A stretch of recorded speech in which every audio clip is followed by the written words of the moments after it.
There we go. Okay, so that is in, oh my, I don't remember. Is it 2.4 or 2.5? Can't remember.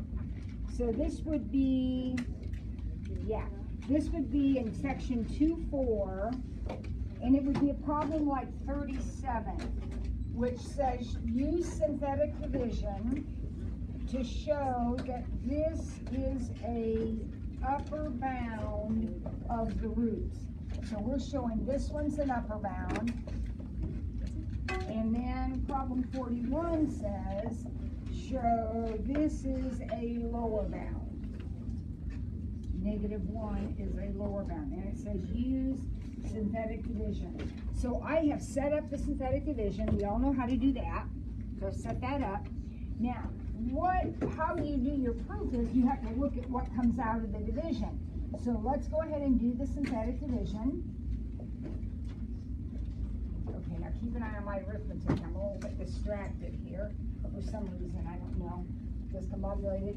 Does that look okay? Now, if I've done it right, that is the proof that it's an upper bound. Look at these numbers right here. Notice they are all positive. They're all the same sign. When that happens, whatever you divided by is an upper bound. If the signs of the division, when you're done doing the division, the answer down here, if they're all the same sign, you have an upper bound. Now, let's see what happens over here. Same exact idea. I'm going to do my synthetic division and hopefully do it right. Now, what do you notice about this row of numbers? They alternate. When they alternate, you have found a lower bound. Now, what does that mean? Well, that means if that's a lower bound, -1, then that means wherever this curve crosses the x-axis, it isn't lower than -1. There are no answers less than -1. If you have an upper bound, now these are two different problems, but I'm pretending they're the same problem. If you have an upper bound, then that means there are no answers bigger than that one. Now, could that be helpful to you in the course of doing your problem? Sure. If this happened in this problem, and I was guessing numbers to see if they worked, you simply wouldn't guess anything bigger than 3, because 3 is an upper bound. There aren't any answers bigger than 3. And likewise for this problem, you wouldn't guess any numbers less than -2, or -1. Okay, that's all. So that's pretty easy to do. So if you want to take a minute and fill the rest of those in, there's a couple more. This is actually 2 of the problems. There's a couple more. It's just a matter of doing the division and looking at what comes out. If the signs of what comes out are all the same, then you have an upper bound. If the signs alternate, then you have a lower bound. What happens if your bottom row looks like this? What does that mean? You don't have either one.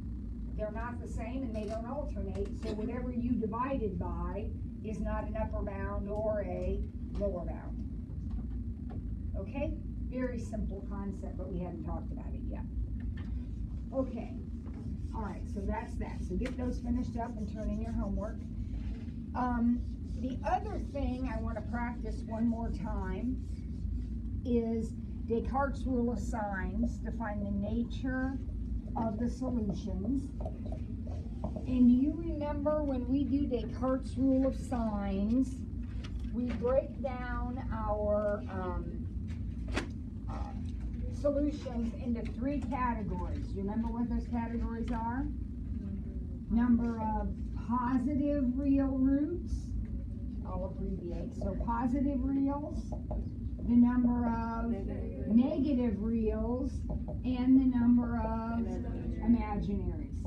Right? So let me just make up a problem. And on your own, there'll be a problem that asks you to do this. And then move on to the next problem. If you are finding finding the roots, guessing numbers and plugging them in. If you want to do this as an aid to yourself, that's fine. But remember, it's not a requirement on any problem other than the one that specifically says, do this. You don't have to do it for any of the others. Okay.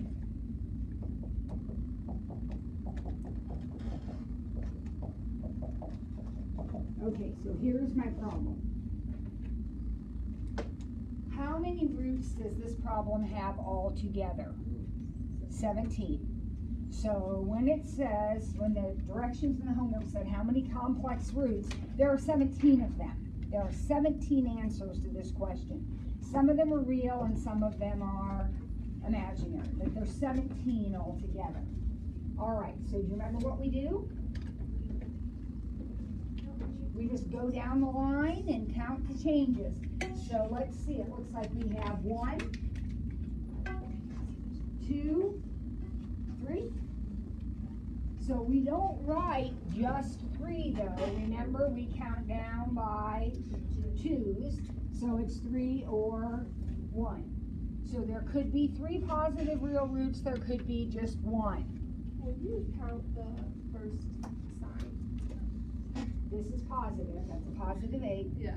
That's a positive 9, there's no change. Oh, okay. There's a positive 5, no change. Negative 8, there's a change. Positive 7, there's another change. Negative 2, there's another So change. if it was like a negative after the 8x to 17, it would be a sign change. Yep, yep. Okay, now, how do I do negative reals? First of all, I'm going to do the same thing I just did, but first I'm going to let x be a negative number. So if x is a negative number, this term would be negative. Remember, negatives to odd powers are negatives. This one is going to stay positive. That one's going to stay positive. That one's going to become positive, right? This one's going to go negative, and that one's negative. The negative 2 just stays negative. All right, so how many changes do we have in that row? 2. 1 here and 1 here. But we don't write just 2, we write 2 or 0. Now, the counting is done, and we just use our logic. You told me that there were 17 roots altogether. So what are my scenarios? I could have 3 and 2, which would leave 12, right? But I could have 3 and 0, which would leave 14. What else could I have? I've done 3 and 2 and 3 and 0. What else could I have? 1 and 2, which would still be 14. Or 1 and 0, which would be 16. That row, the imaginary roots, are determined completely by what your scenarios are here. But does anybody remember what I told you about that bottom row? What will always be the case? They're always even, because imaginary roots, things like 3 plus I, always come with their conjugate, 3 minus I. Right? So you can't ever have an odd number down there. Okay? Now, would you get out your practice, or I think it's called review sheet 2. It says review number 2. This is going to be homework. If you haven't done it yet, start a piece of paper.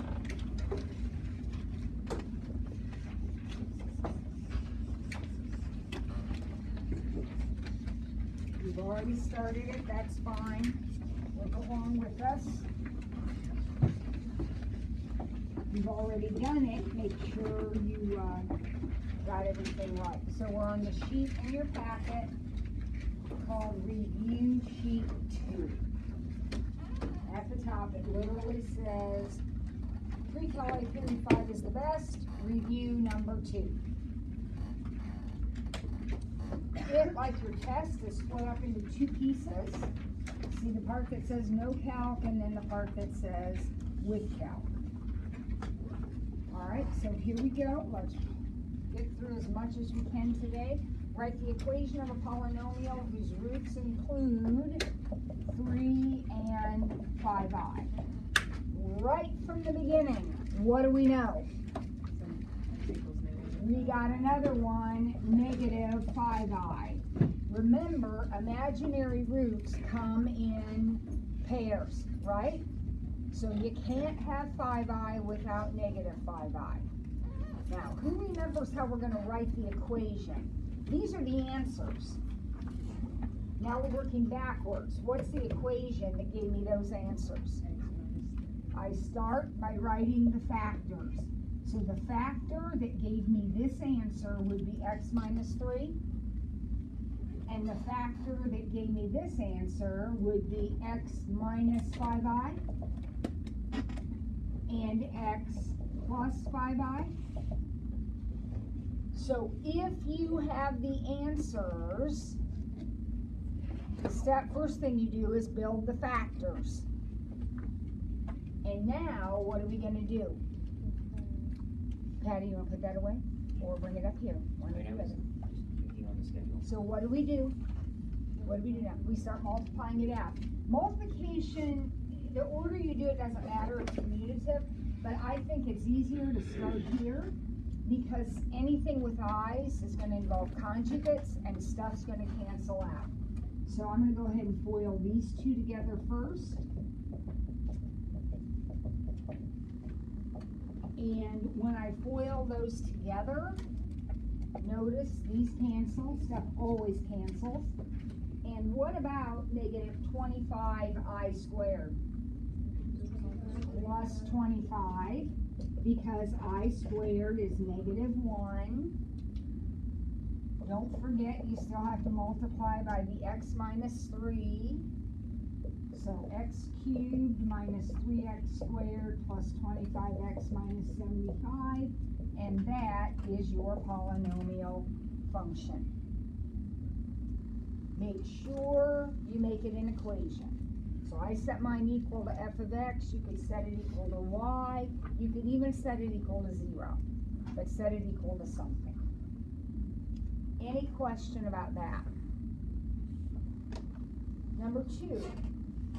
This is kind of the same thing, except it's a linear function.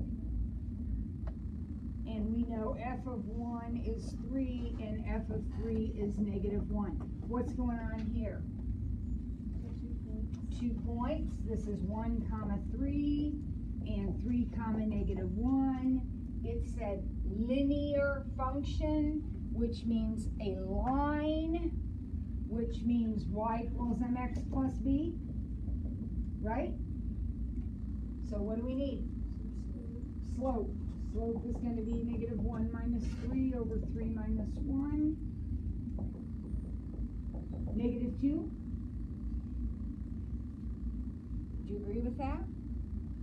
So then pick a point. I'll pick that one. And y equals mx plus b, or point slope, whatever flips your switch. I'm a point sloper, so I'll do that. But no matter what we do, we should end up with that answer. Everybody okay with that? Now we have a question about an upper bound. So we just talked about that. It's very simple. We're going to do synthetic division, right? And if it's an upper bound, what will we be looking for? All the same sign down there, right? Now, when you do this division, be careful. Look at your problem. Do you see that your squared term is missing? Remember, with synthetic division, you have to put zeros in for any missing power. So here we go.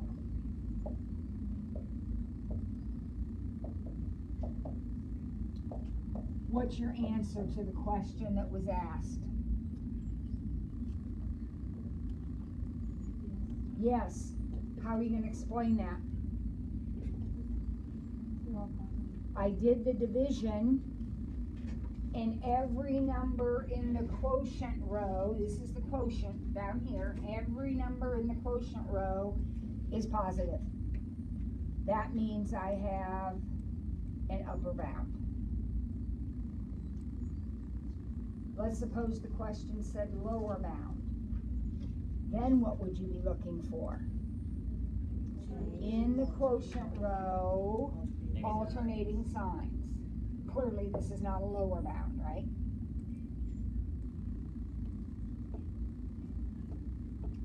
Everybody okay with that? List the possible rational roots. You're not doing anything with them, you're just listing them. So your possible rational roots are factors of 6 over factors of 2. Now it says list, okay? You can put one big plus or minus out there. You don't have to do plus or minus each term. All right, so certainly we've got 6, 3, 2, and 1, right? But what else do we have? We have 6 over 2, which is 3, it's already listed. But we have 3 over 2. We have 2 over 2, which is 1. And we have 1 over 2. So there they are in list form.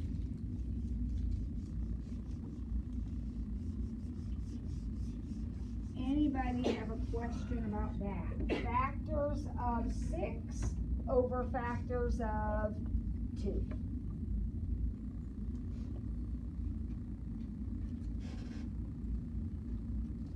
Got it? Is x plus 1 a factor of 2x cubed minus 8x squared plus 9x minus 6? We want to know if x plus 1 is a factor. You got a couple of different options. What's one option you have? You could actually do the division, right? It would be very manageable in this problem to actually do the division. Remember, that number is the remainder. It would be just like me, though, to make this a 300. And then division is not such a great idea because of all the zeros that would have to be put in. So what's another way of finding just the remainder? Plug it in. And what would we plug in if we are dividing by x plus 1? Negative 1. You plug in the same number that you would have divided by. So if you were dividing, you'd put a negative 1 out here. So we're going to plug in negative 1. Now I'm going to go back to the original problem. And I'm going to just plug in negative 1. So that's going to give me negative 2 minus 8 minus 9 minus 6.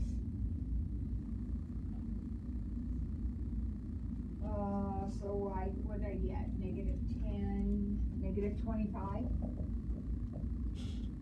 Now the question is it a factor? And the answer is no, because the remainder turned out to be negative 25. And if it's a factor, what does the remainder turn out to be? 0. So the answer is no. Explain. I got a remainder of negative 25, not 0. All right, now we've got some solves.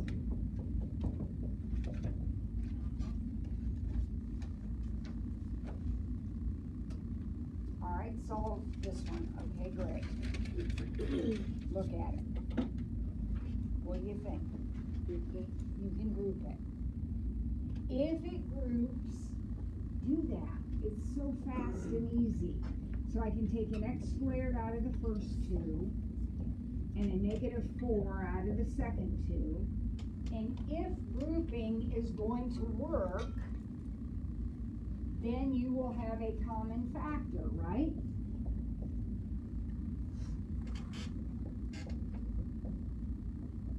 So So when I factor this all the way down, because that's the difference of squares, what am I going to put in the answer blank? It says solve.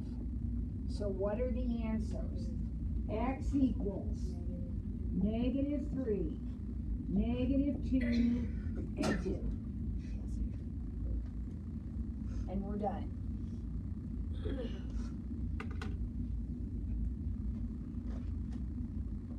Now, if you didn't group it, could you still get the right answer? Oh yeah. If you didn't group it, you would guess numbers and divide and stuff like that. That'll work. It just takes longer. All right, what about B? We're solving. The directions say solve. What about B? It's a quadratic formula. That's exactly right. Kids, what kind of an equation is B? It is a quadratic. Please don't be guessing numbers. This is a quadratic. If it doesn't factor, which it looks like it doesn't, -b plus or minus the square root of b squared minus 4ac all over 2a. So what have I got? What's under there? 92, the square root of 92.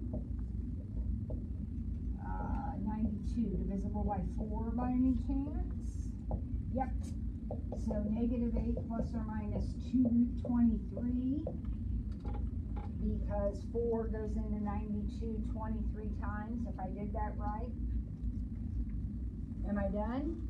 Not if I want full credit. I'm going to get most of the credit for this, but if I want full credit, I notice that all 3 of these are divisible by 2, so -4 plus or minus root 23 would be my answers.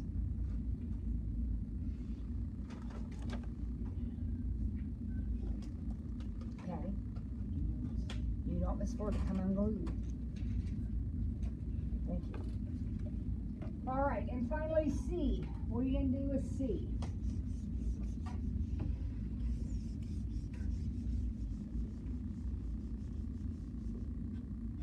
Grouping does not look good. So what do I do if I can't group it? I'm going to start guessing numbers, and I'm going to narrow it down. What are my options if I'm going to guess? I got plus or minus what? 1, 2, 7, and 14 over 1. Well, that's not bad. Moreover, I'm not going to do Descartes' rule of signs, but how many sign changes do you see up here? No sign changes. What does that mean? No positive real roots. So if I'm guessing numbers, I'm not even going to guess any positives, right? So here we go. Negatives. Let's see, does -1 work? Nope, -1 does not work. What about -2? You've already done that?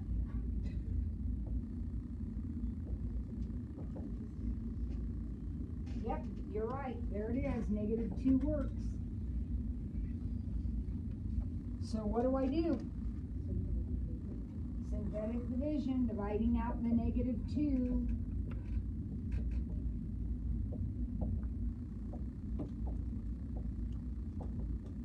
And I've got to get this 0 right here, right, when I divide, because that's the remainder.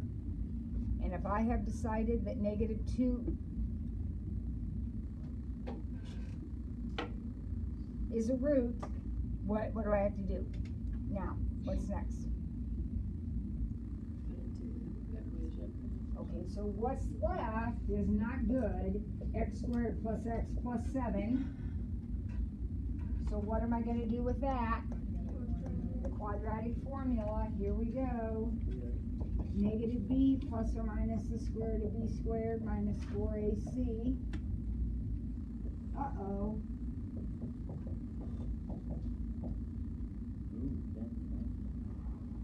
What is that? I root 27?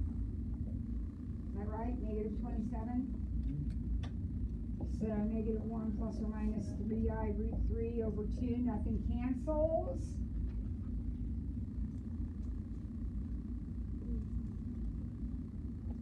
Graphically speaking, how many times, if I were to type this in on my calculator, how many times would it cross the x-axis? Once. A cube can cross 3 times, right? But where it crosses are the zeros. Can it cross there? Those are imaginary. So this is the only place where it crosses. So if you graphed it on your calculator, it might look like this.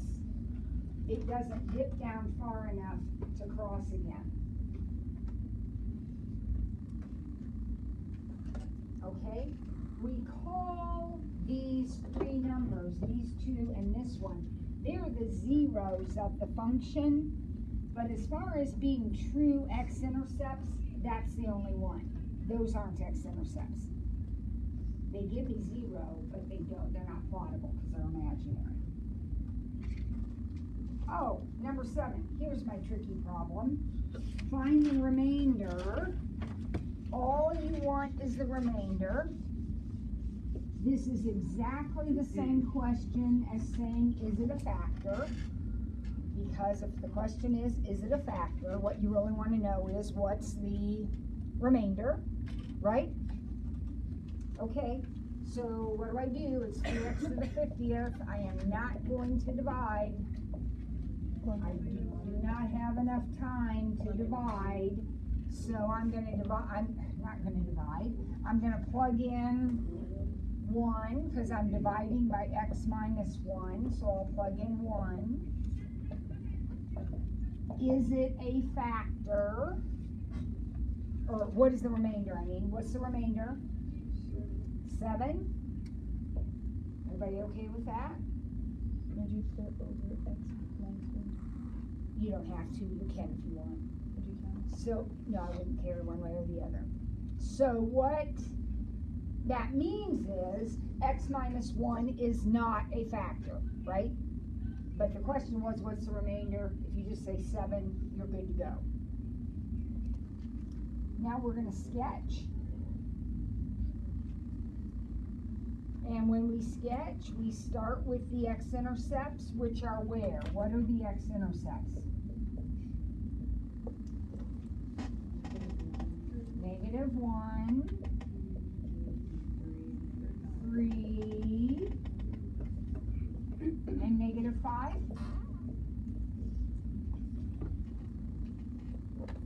Everybody okay with that? Now, on one of the papers we had, you had to label all of the intercepts. So these are the x-intercepts. How do we find our y-intercept? In case we are asked for that, or we're expected to plot it, how do we find the y-intercept? Plug in 0 for the x's. So if I plug in 0 for the x's, I'll get 1, and I'm plugging in 0, so I get 9 and 5. So what is that? 45 halves is way up here.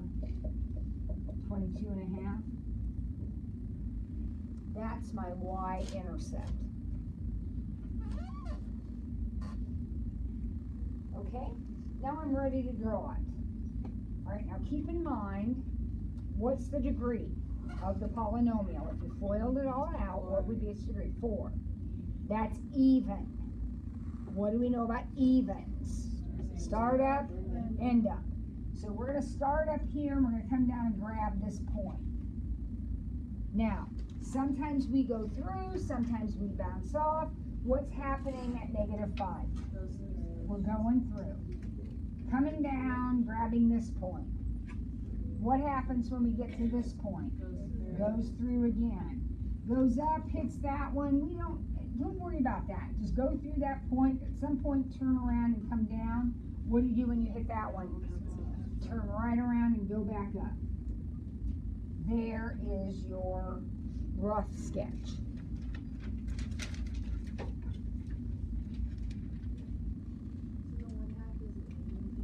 It has to do with y-intercept, and it's positive, which means I start up, end up. Write an equation for a quadratic function. What does that mean? Parabola. And it has a vertex and contains this random point. All right, how do we do that?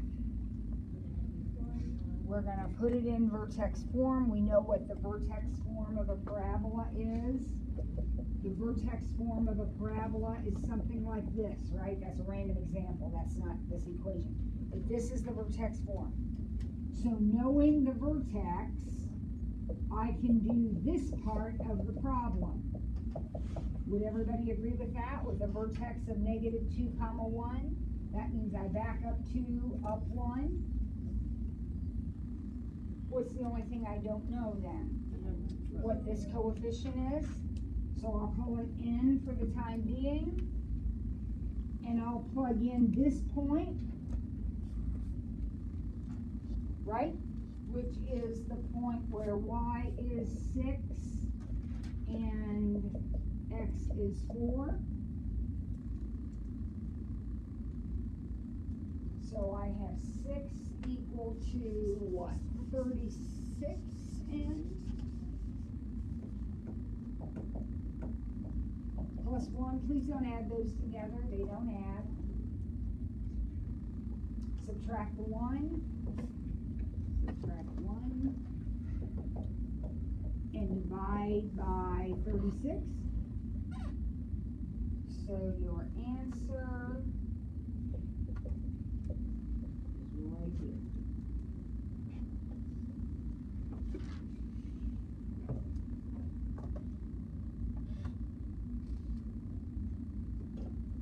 Easy enough? All right, number 10. An object is thrown vertically so that its equation is given by this. Okay. Notice the equation is given. You don't have to write it. It's given. 3 questions. Okay, so this is the height. Tells me in the problem that's the height. And this is the time. It doesn't tell me what my time unit is, but seconds or minutes or something. 3 questions. When does it reach its maximum height? How high does it go? When does it hit the ground? All right, how do we answer any of those questions?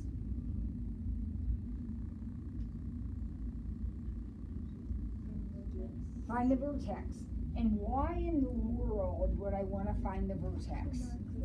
It says maximum, and this is a quadratic, which means it's a parabola with a negative coefficient opening down.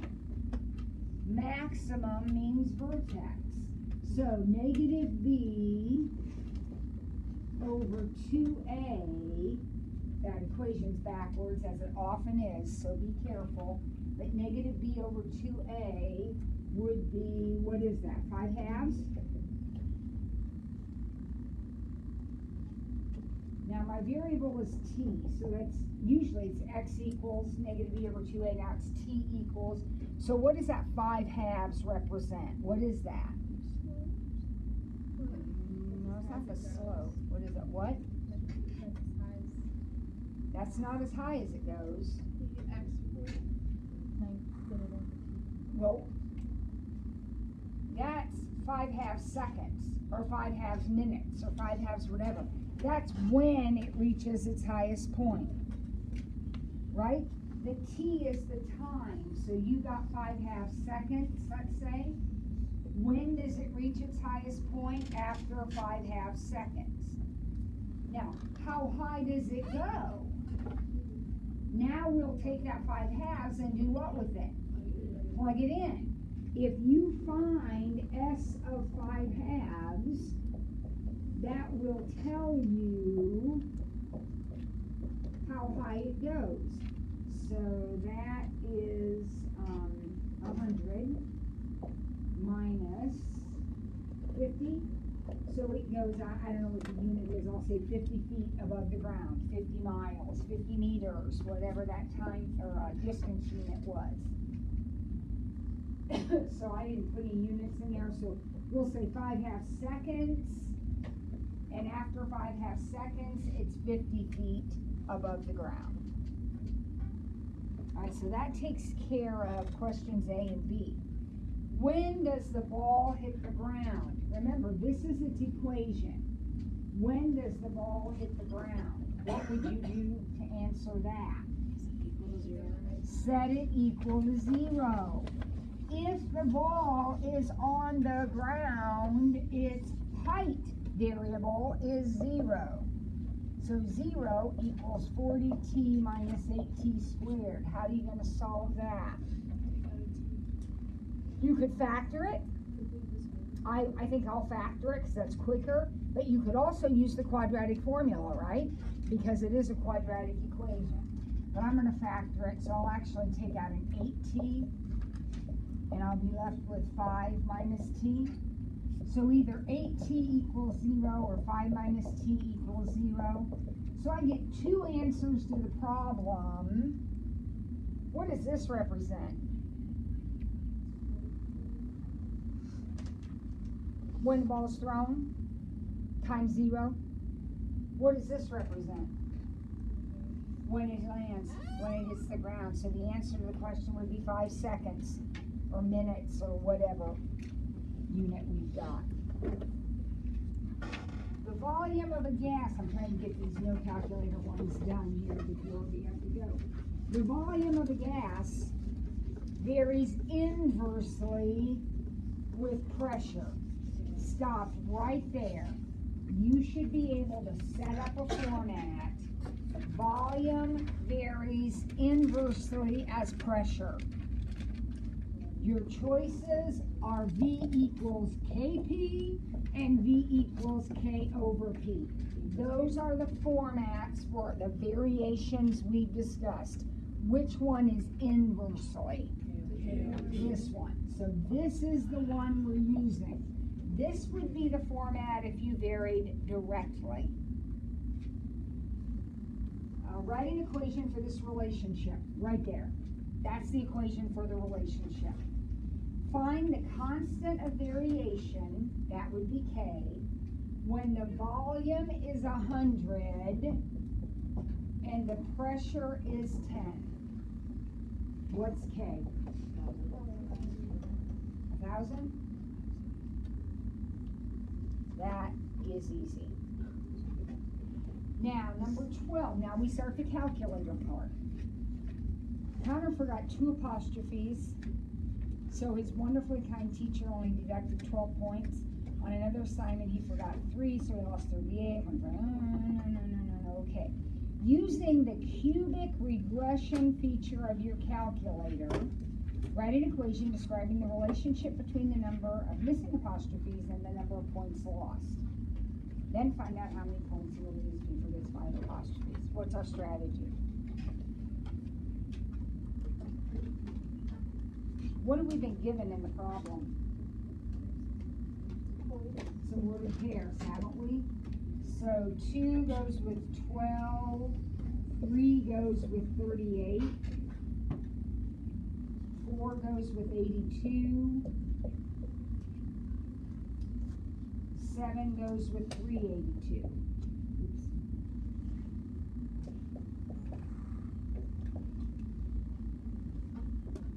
Okay, I think that's it, right? For points in there.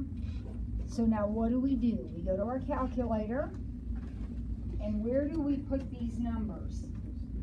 Here is L1, and here is L2.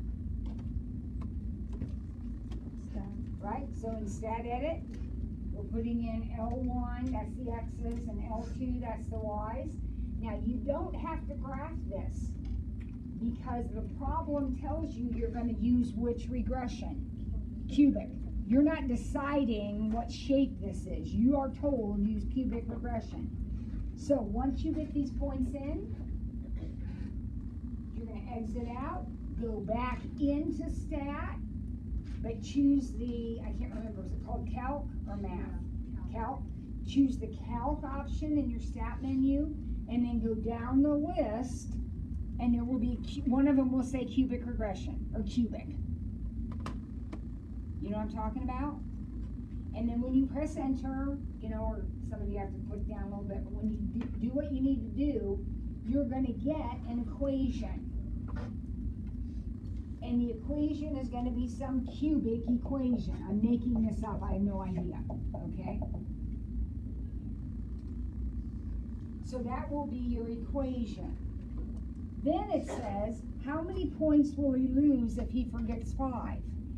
So what will you do now that you have your equation? You'll plug 5 in for x, and that will give you the y. Because basically what you're doing is saying, I need to know the y coordinate. Once you get your equation written, you can find every y you want. Right? So you might want to practice that, make sure that you remember all those steps.